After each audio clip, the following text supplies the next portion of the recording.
Tu día con el Universal. La información en tus oídos. En tus oídos. ¡Hola! Hoy es lunes 13 de abril de 2026. Como ya es una costumbre, te pido por favor que te suscribas a este podcast. Comparte este episodio. Activa la campanita para que te llegue notificación cuando se publique un nuevo capítulo. Y ya que andas por ahí y crees que lo merecemos, regálanos 5 estrellas. Hablando del registro de celulares, ¿quieres saber quiénes no deberán registrar su línea telefónica? Descúbrelo al final de este episodio. Mientras tanto, ¡entérate! Mundo. El presidente de Estados Unidos, Donald Trump, ordenó este domingo un bloqueo naval del Estrecho de Hormuz en respuesta a la negativa de Irán a renunciar a su programa nuclear durante las conversaciones de paz celebradas en Islamabad. Aunque reconoció que el diálogo había avanzado y que se había llegado a un acuerdo en la mayoría de los puntos, acusó a Teherán de mantenerse inflexible en el tema central, por lo que anunció que la Armada de los Estados Unidos iniciará el proceso de bloquear a todos y cada uno de los buques que intenten entrar o salir de la zona, además de comenzar a destruir minas marinas presuntamente colocadas por Irán, advirtiendo que cualquier iraní que nos dispare será enviado al infierno. Por su parte, el Comando Central de Estados Unidos, CENTCOM, precisó que la medida entrará en vigor este lunes a las 10 de la mañana, tiempo local, y se aplicará a buques que operen hacia puertos iraníes en el Golfo Pérsico y el Golfo de Omán, sin afectar la navegación hacia destinos no iraníes. La decisión ocurre tras el fracaso de la primera ronda de negociaciones encabezadas por el vicepresidente J.D. Vance con una delegación iraní liderada por Mohammad Bakr Kalibaf y el canciller Abbas Araghchi en el diálogo de más alto nivel desde la Revolución Islámica de 1979. Nos vamos con una propuesta muy simple, nuestra mejor oferta final, afirmó el vicepresidente J.D. Vance en un contexto marcado por el bloqueo previo de Irán tras ataques el 28 de febrero y por operaciones estadounidenses de desminado en la zona. El presidente de Estados Unidos, Donald Trump, arremetió este domingo 12 de abril contra el Papa León XIV en su red Truth Social, al prolongar su disputa por la guerra entre Irán y cuestionar tanto sus posturas en política exterior como su elección al pontificado. Trump calificó al Papa de débil en materia de delincuencia y pésimo en política exterior. Afirmó que no desea un Papa que piense que está bien que Irán tenga armas nucleares y aseguró que la Iglesia solo lo eligió por ser estadounidense y por una supuesta conveniencia política vinculada a su propia presidencia, además de insinuar que si no fuera por él, por Donald Trump, León XIV no habría llegado al Vaticano. En contraste, el pontífice estadounidense ha criticado la guerra y rechazado la narrativa de Trump al señalar que Dios no bendice ningún conflicto y que la acción militar no creará espacio para la libertad ni tiempos de paz. Estas declaraciones del Papa fueron emitidas tras el recrudecimiento del conflicto contra Irán y han sido interpretadas como una respuesta directa a Donald Trump. Metrópoli.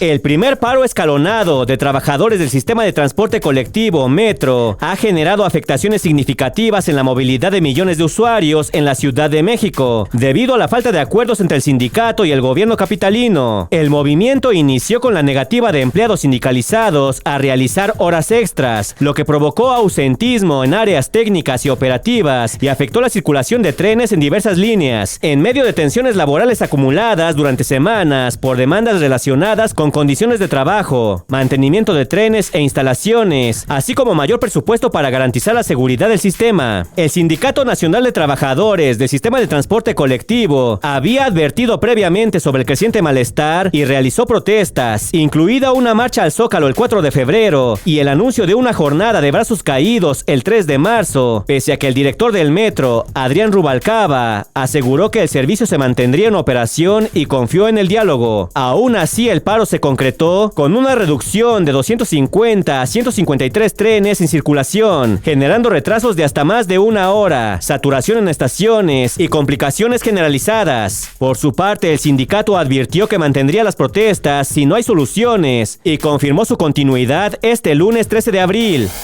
Economía.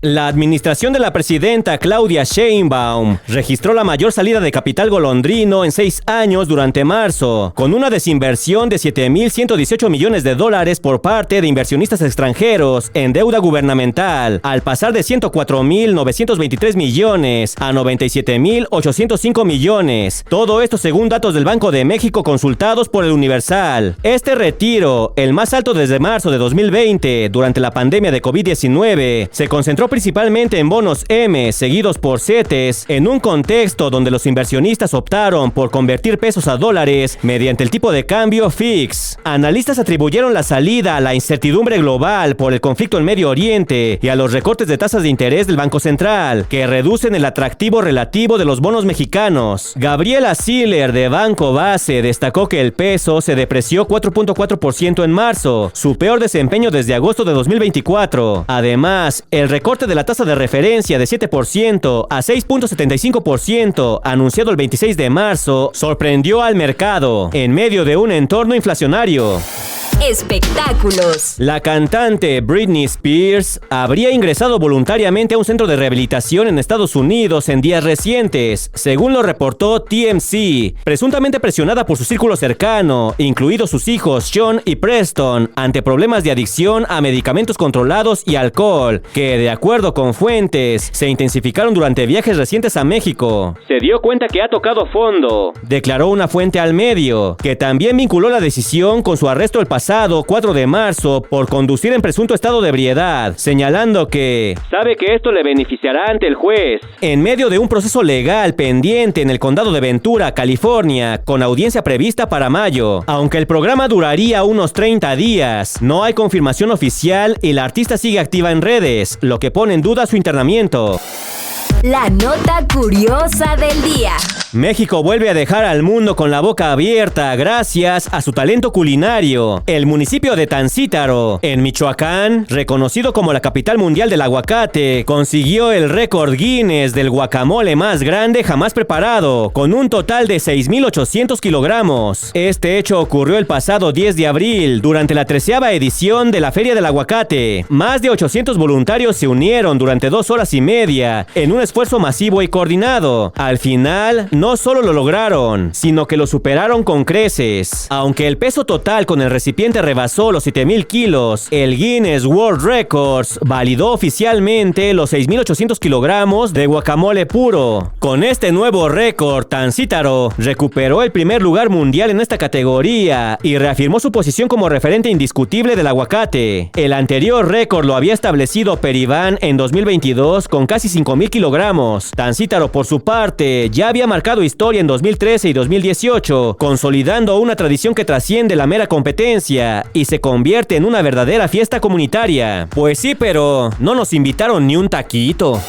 Desde este 2026, el registro obligatorio de líneas de telefonía móvil se implementó en todo el país como parte de una estrategia del gobierno federal para combatir delitos como la extorsión y el fraude. De acuerdo con la presidenta de México, Claudia Sheinbaum, la medida busca eliminar el anonimato en el uso de celulares y fortalecer la seguridad pública mediante la identificación de los titulares de cada línea. Los lineamientos, publicados en el Diario Oficial de la Federación, establecen que el registro será obligatorio para la mayoría de los usuarios. Sin embargo, contemplan algunas excepciones específicas. No deberán realizar este registro 1. Las líneas de dispositivos sin funciones de llamadas, SMS o voz por internet. 2. Líneas empresariales de dependencias gubernamentales, servicios de emergencia o atención ciudadana. 3. Menores de edad. En este caso, el registro deberá hacerlo su tutor. 4. Las tabletas con planes de datos sin servicios de telefonía. 5. Usuarios que ya fueron registrados al momento de contratar su línea, siempre que el operador haya completado el trámite. Fuera de estos casos, escúchalo muy bien, todos los usuarios deberán completar el proceso antes del 30 de junio de 2026, fecha límite establecida por las autoridades. Requisitos: identificación oficial vigente, ya sea INE o pasaporte, y tu clave única de registro de población, el CURP. En el caso de extranjeros, una versión temporal de este documento. Para personas morales como empresas, se deberá deberá agregar el Registro Federal de Contribuyentes, RFC. Este proceso puede llevarse a cabo de dos formas: de manera presencial, acudiendo a centros de atención de compañías como Telcel, AT&T y Movistar, o en línea, a través de plataformas digitales de los operadores, donde tendrás que validar tu identidad mediante fotografía y CURP. ¿Y tú, ya te registraste? ¿Qué opinas de esta medida? Deja tu comentario en YouTube y Spotify. Y si quieres más información, consulta nuestra sección TechBit en eluniversal.com.mx.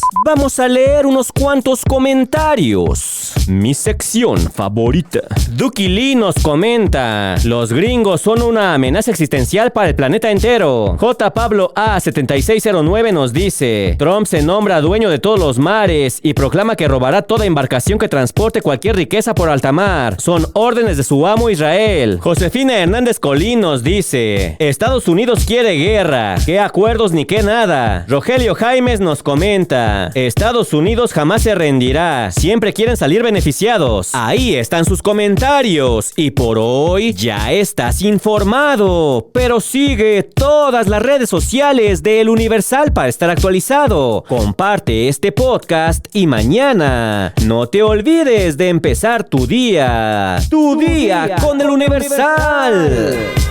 Tu día con El Universal. La información en tus oídos. En tus oídos. Un rinconcito de conocimiento con el tío Tavo.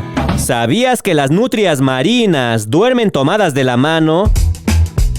Lo hacen para no separarse mientras flotan y no perderse en el océano. Incluso a veces se envuelven en algas para anclarse y no irse a la deriva. Básicamente inventaron el "no me sueltes" mucho antes que los humanos.